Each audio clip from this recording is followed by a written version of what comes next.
السلام علیکم ورحمۃ اللہ وبرکاتہ، نحمدہ ونصلی علی رسولہ الکریم، اما بعد فاعوذ باللہ من الشیطان الرجیم، بسم اللہ الرحمن الرحیم، رب اشرح لی صدری ویسر لی امری واحلل عقدۃ من لسانی یفقہوا قولی۔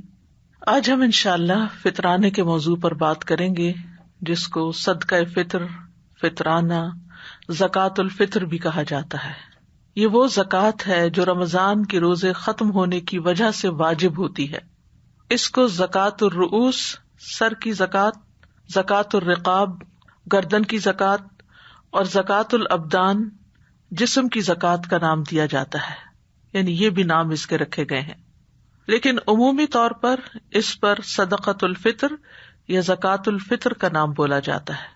جب صدقہ کا لفظ استعمال ہوتا ہے تو صدقے کا لفظ بھی زکوٰۃ کے لیے آتا ہے جو مسلمان پر واجب ہوتی ہے، جیسا کہ سورۃ التوبہ میں آتا ہے انما الصدقات للفقراء، جبکہ وہاں صدقات سے مراد زکوٰۃ ہے۔ اس کو زکوٰۃ الفطر کہا جاتا ہے، یعنی فطرہ کا مطلب ہوتا ہے پیدا ہونا، فطرت پر پیدا ہونا، گویا یہ انسان کی جان کی زکوٰۃ ہے، نفس کو پاک اور صاف کرنے کے لیے ہے۔ زکوٰۃ کا لغوی معنی بھی طہارت اور کسی چیز کا فروغ پانا اور برکت کے لیے استعمال ہوتا ہے۔ فطرہ یہ اس کا مادہ ہے، اس کا معنی ہے کسی چیز کا کھولنا اور اس کو نمایاں کرنا۔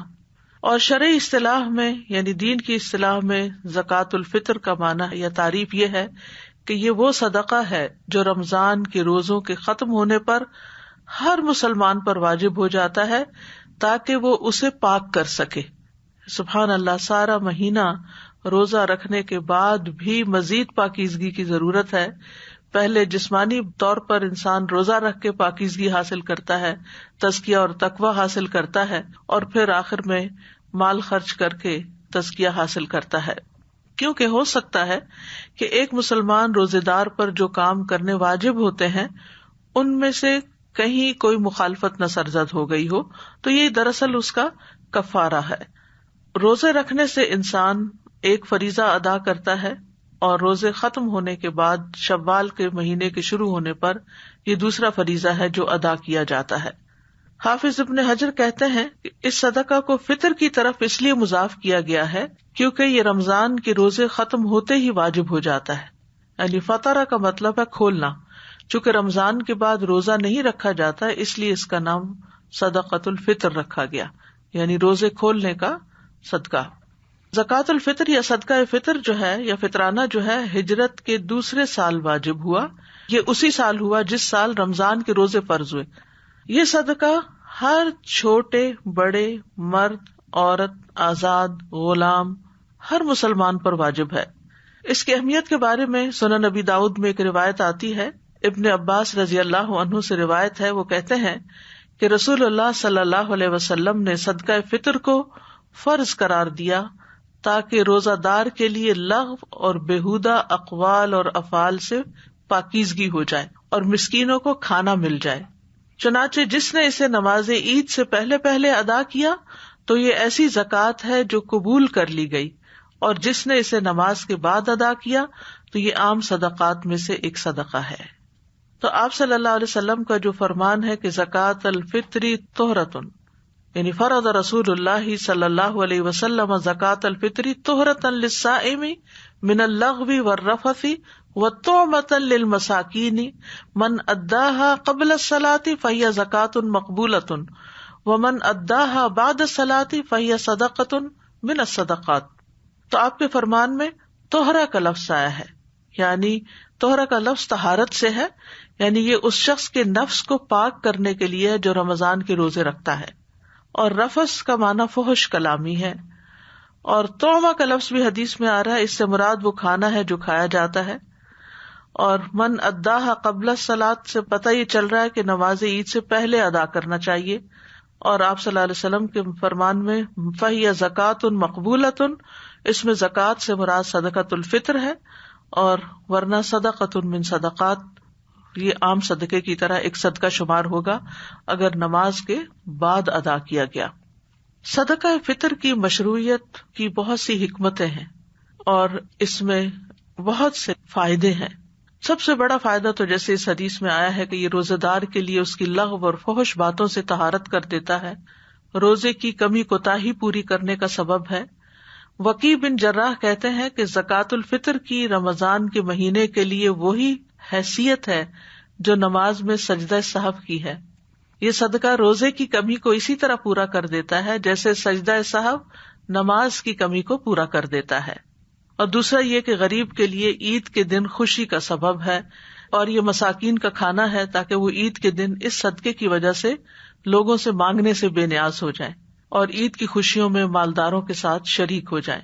اور اسی طرح یہ ہے کہ جسم کی زکوٰۃ کا بھی ذریعہ ہے، اور اللہ تعالیٰ نے سالوں میں سے ایک سال تک اس جسم کو یعنی ہمارے جسم کو باقی رکھا پچھلے رمضان سے لے کے اب تک، اور ہم پر ایک احسان فرمایا، اس لیے ہم اس کا شکر ادا کرتے ہیں یہ صدقہ ادا کر کے۔ اسی لیے یہ چھوٹے بچے پر بھی، مجنون پر بھی، جن پر روزہ واجب ہے نہیں ہے، سب کے لیے، جس کے ذمے کوئی قرض کی ادائیگی ہو تو قرض کی ادائیگی سے پہلے صدقۃ الفطر ادا کرنا واجب ہے۔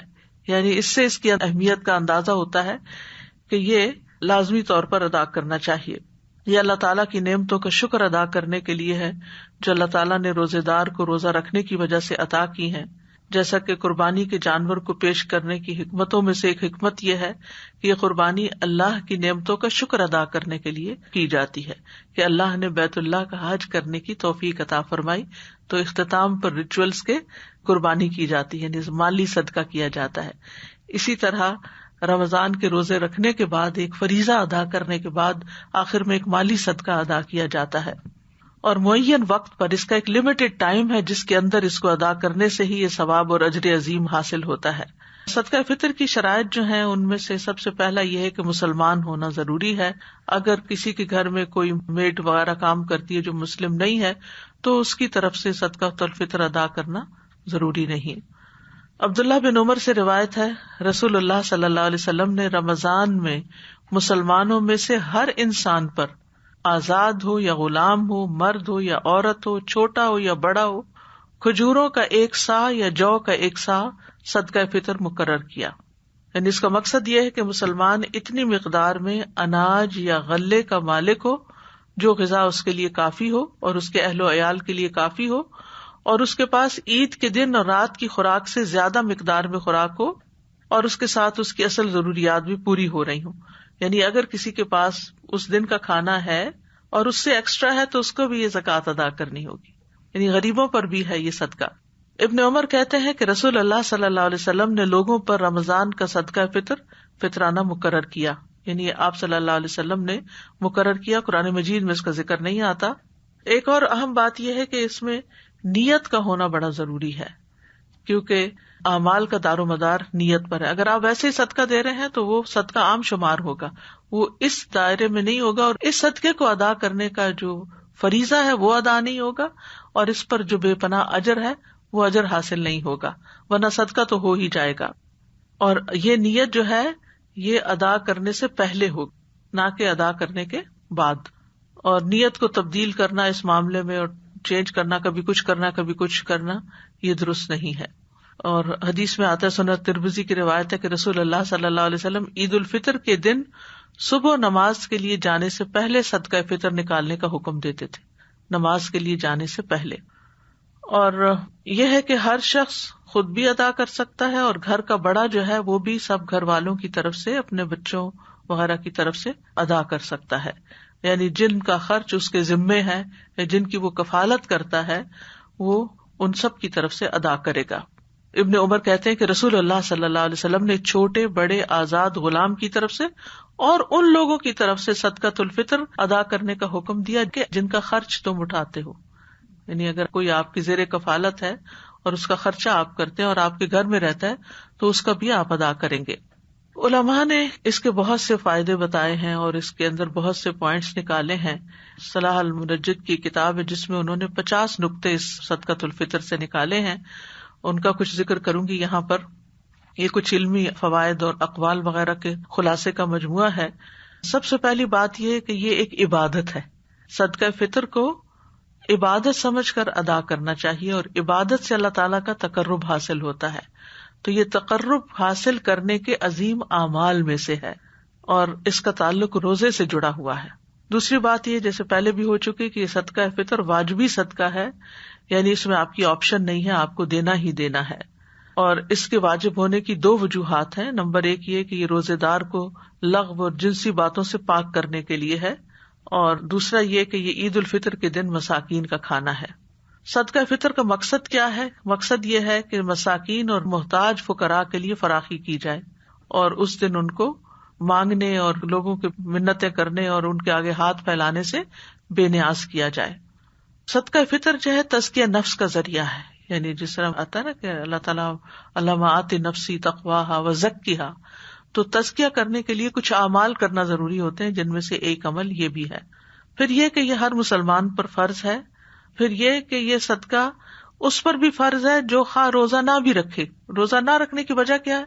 انتہائی بڑھاپا ہو، یا کوئی مستقل بیمار ہو، یا ایسی بیماری ہو، یا یہ کہ عورت حاملہ ہو، یا بچے کو دودھ پلا رہی ہو اور اس کے لیے روزہ رکھنا بچے کے لیے نقصان دہ ہو اور اس نے روزے نہیں رکھے، تو وہ بھی یہ صدقہ ادا کریں گے. لیکن حمل میں جو بچہ ہے، پیٹ کا بچہ جو ہے، اس کا صدقہ نہیں ادا ہوگا جب تک وہ دنیا میں آ نہیں جاتا، پیدا نہیں ہو جاتا. لیکن اگر کوئی ویسے ہی دینا چاہے تو مستحب ہے، صدقہ ہی ہے، نکل جائے. واجب نہیں ہے، لازم نہیں ہے، اگر دینا چاہے تو اور بات ہے. پھر یہ کہ صدقہ فطر رمضان کے آخری دن سورج غروب ہونے پر واجب ہوتا ہے. سورج غروب ہونے پر واجب ہوتا ہے، اس سے پہلے نکال سکتے ہیں، لیکن وجوب کا ٹائم جو ہے وہ آخری روزے کے اختتام پر ہے. مثلاً جو سورج کے غروب ہونے سے پہلے شادی کر لے، یا اس کا بچہ پیدا ہو جائے، یا وہ اسلام قبول کر چکا ہو، تو اس پر یہ صدقہ فطر ادا کرنا لازم ہوگا.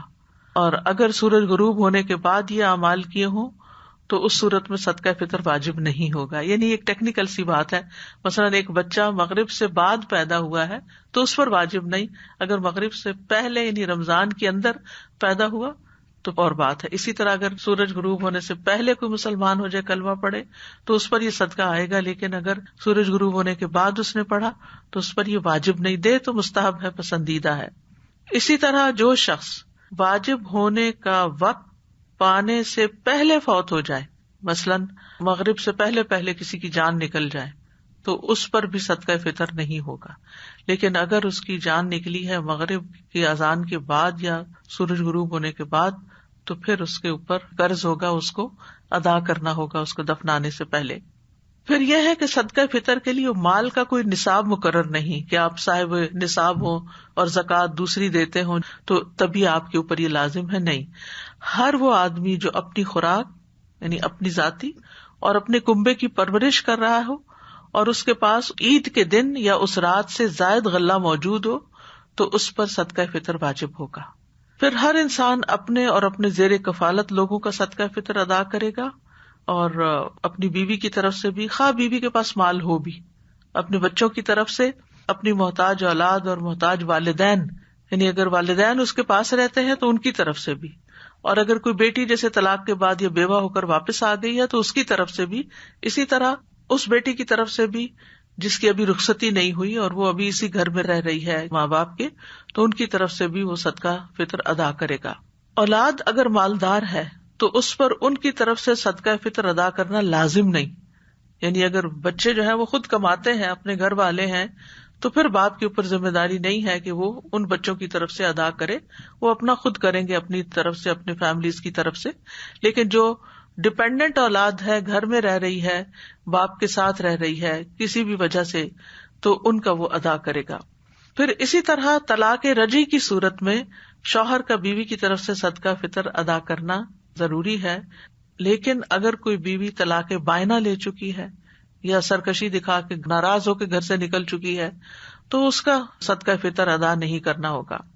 اسی طرح بیٹے کے ذمہ سوتیلی ماں کا صدقہ فطر ادا کرنا لازم نہیں.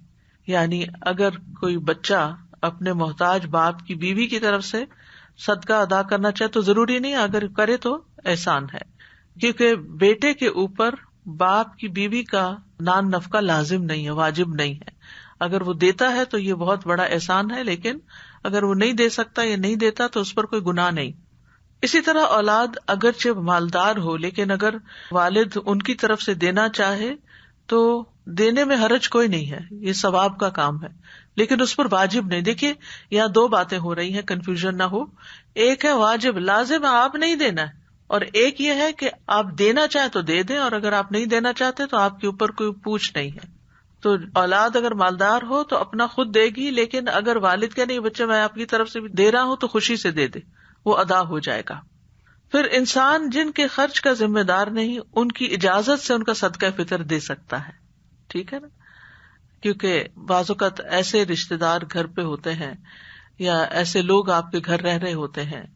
لوگ بعض اوقات اپنے دور پار کے محتاج رشتے داروں کو اپنے گھر لے آتے ہیں، یعنی جو ٹیکنیکلی آپ کی کفالت میں نہیں ہے لازمی طور پر، لیکن ویسے آپ احسان کے درجے میں ان کو اپنے ساتھ رکھے ہوئے ہیں. اسی طرح مالک کے ذمہ اپنے مسلمان خادموں کا صدقہ فطر ادا کرنا واجب نہیں. مثلا سرونٹس ہیں آپ کے گھر میں، تو آپ کے لیے ضروری نہیں کہ آپ ادا کریں، لیکن اگر آپ ادا کریں گے تو آپ کی طرف سے احسان ہوگا. پھر یتیم کا صدقہ فطر ادا کرنے کا طریقہ کیا ہے؟ یعنی جو شخص یتیم کی رضاکارانہ طور پر پرورش کر رہا ہے، اس کے لیے یتیم کی طرف سے صدقہ فطر ادا کرنا واجب نہیں. اگر یتیم کے پاس مال ہے تو اس مال سے صدقہ فطر ادا کیا جائے گا. اگر اس کے پاس مال نہیں تو یتیم کا صدقہ فطر اس شخص پر ادا کرنا واجب ہے جو شرعی طور پر یتیم کو خرچ دینے کا ذمہ دار ہے. پھر صدقہ فطر کی مقدار کیا ہے؟ غلے کا 1 صاع. ابو سعید خدری کہتے ہیں ہم نبی صلی اللہ علیہ وسلم کے عہد مبارک میں خوراک کا 1 صاع بطور صدقہ فطر دیتے تھے. اور صاع کی مقدار کیا ہے؟ صاع سے مراد نبی صلی اللہ علیہ وسلم کا صاع ہے، یہ اس آدمی کی ہتھیلیوں کے 4 چلو بنتے ہیں جس کی جسمانی بناوٹ درمیانے درجے کی، چھوٹا بالکل بھی نہ اور بہت بڑا بھی نہ ہو، 4 چلو بنتے ہیں. اور تول اور وزن اس چیز کے مختلف ہونے کی وجہ سے مختلف ہیں جن چیزوں سے صاع بھر جاتا ہے. اگر آپ نے تول کر 1 صاع نکالنا ہو تو یہ یقین دہانی کرنا ضروری ہے کہ یہ تول اس صاع کے برابر ہو چکا ہے جس کے مطابق آپ نکال رہے ہیں، اور یہ تقریباً 3 کلو چاول بنتے ہیں. نہیں چلو کی بات ہے نا، تو 1 چلو جیسے ہوتا ہے، 2 ملا کے نہیں، 2 ملا کے پھر 2 ہو جائیں گے. پھر اسی طرح یہ ہے کہ صدقہ فطر کسی بھی کھانے سے نکالا جا سکتا ہے جس کو لوگ بطور غذا استعمال کرتے ہیں، جیسے گندم ہے، مکی ہے، چاول ہے، لوبیا ہے، مسور کی دال ہے، چنے کی دال ہے، جو لوگوں کی غذا اور خوراک بنتے ہیں، جو عام طور پر لوگ کھاتے ہیں. اور نبی صلی اللہ علیہ وسلم نے کھانے کے 1 صاع کو فرض ٹھہرایا ہے. اور صحابہ کرام صدقہ فطر اس چیز کا نکالا کرتے تھے جس کو وہ خود بطور غذا استعمال کرتے تھے. یعنی ہر علاقے کے کھانے پینے کے انداز مختلف ہیں، مقصد چونکہ غریبوں کو کھلانا ہے اس لیے وہ اس چیز میں سے نکالتے تھے جس کو خود استعمال کیا کرتے تھے، یعنی بنیادی غذا جو بیسک فوڈ ہوتی ہے. اسی لیے آپ چینی کا فطرانہ نہیں دے سکتے، نہیں چینی بدلے میں نہیں دے سکتے، یا اسی طرح چائے نہیں دے سکتے. یہ وہ چیزیں نہیں ہیں کہ جو اسینشلز میں ہیں یا بیسک آپ کی غذا ہے، یہ اسٹیپل فوڈ ہے، وہ نہیں ہے، بلکہ یہ تو ایکسٹراز ہیں. لیکن ڈبوں میں پیک شدہ غذائی اجناس سے بھی صدقہ فطر ادا کیا جا سکتا ہے. یعنی اگر آپ وزن دیکھ لیتے ہیں ان کا، اور چاول جو ہے وہ پیکٹ میں ہے تو پیکٹ بھی دے سکتے، ضروری نہیں کہ کھول کے اس کو کھلا کر کے چلو ناپ کے آپ دیں. اندازے سے آپ ڈبوں میں پیک جو چیزیں ہیں ان میں سے بھی دے سکتے ہیں، جیسے بازو کا چنے وغیرہ پیکڈ ہوتے ہیں یا ٹن پیک ہوتے ہیں. بس شرط یہی ہے کہ وہ عام لوگ کھاتے ہوں، جیسے لوبیا ہے، چنے ہے، مکی ہے، مٹر ہے، پھلیاں ہیں، یہ چیزیں بھی صدقہ فطر میں نکالی جا سکتی ہیں، لیکن اس کے لیے صحیح ماپ تول کے ساتھ اس کو ادا کرنا چاہیے. پھر یہ ہے کہ صدقہ فطر 1 صاع سے زیادہ بھی دیا جا سکتا ہے، یعنی اگر کوئی زیادہ دینا چاہے تو زیادہ اس کے لیے صدقہ شمار ہوگا اور اس کا ثواب بھی زیادہ ہوگا. صدقہ فطر میں کھانے کی جگہ بہت سے علماء قیمت ادا کرنے کو بھی جائز قرار دیتے ہیں.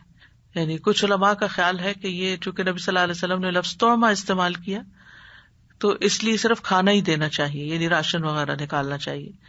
لیکن یہ کہ بہت سے علماء یہ کہتے ہیں کہ اس زمانے میں جو کہ کرنسی عام نہیں تھی، یا تو بڑے سکے تھے درہم و دینار، تو اتنی چھوٹی چیز کو ناپنے کے لیے کوئی سکہ نہیں تھا کہ اس کی قیمت بتائی جاتی کہ اتنی قیمت ادا کر دی جائے. اور عام طور پر صدقہ جو تھا وہ اجناس کی شکل میں نکالا جاتا تھا، لیکن آج سہولت کے لیے اگر نقدی کی صورت میں بھی دے دیا جائے تو کوئی حرج نہیں. افضل تو یہی ہے کہ کھانے کی کوئی چیز دی جائے، لیکن اگر کھانے کی چیز نہیں دے سکتے, نہیں پہنچا سکتے, تو آپ پیسے بھی دے سکتے ہیں. مثلاً اب جس طرح لوگوں کا لائف سٹائل ہے, تو اور خصوصاً کورونا کی وجہ سے لوگ گھروں میں بند ہیں, اور مساکین لینے والے بھی اور دینے والے بھی, تو ایسی صورت میں پیسے تو آپ ٹرانسفر کر دیتے ہیں کسی کے لیے, یا آپ کسی بھی ذریعے سے اس کو دوسرے تک پہنچا سکتے ہیں. لیکن فزیکلی فوڈ لے کر کسی کے گھر تک جانا یا پہنچانا, بعض لوگ ایسی جگہوں پر رہتے ہیں, عین بیچ سمندر کے رہتے ہیں, بعض لوگ شپس میں کام کر رہے ہوتے ہیں, بعض لوگ کسی دور پار جزیرے میں رہ رہے ہوتے ہیں, وہاں ان کے پاس کوئی مسکین وغیرہ نہیں ہے, تو ایسی صورت میں وہ پیسے بھی دے سکتے ہیں. آج بھی آپ دیکھیں دیہاتوں میں یہ چیز بہت عام ہے کہ لوگ غلے کو بطور کرنسی استعمال کرتے ہیں, اور یہی صورت عہد رسالت میں بھی تھی. تومہ کا لفظ اگرچہ خوراک کے لیے آتا ہے, لیکن تومہ کا لفظ دوسرے معنوں میں بھی استعمال ہوا ہے. ویسے صدقہ فطر میں قیمت نہ دینے کی حکمت کیا ہے؟ کیونکہ صدقہ فطر میں رقم دینے سے یہ خدشہ ہو سکتا ہے کہ کوئی اس سے یعنی کھانے پینے کی بجائے کسی اور کام میں استعمال کر لے, جیسے کوئی کسی بچے کی فیس دے رہا ہے یا پڑھائی پر لگا رہا ہے, جیسے عام صدقات اور مال زکوٰۃ ہوتی ہے.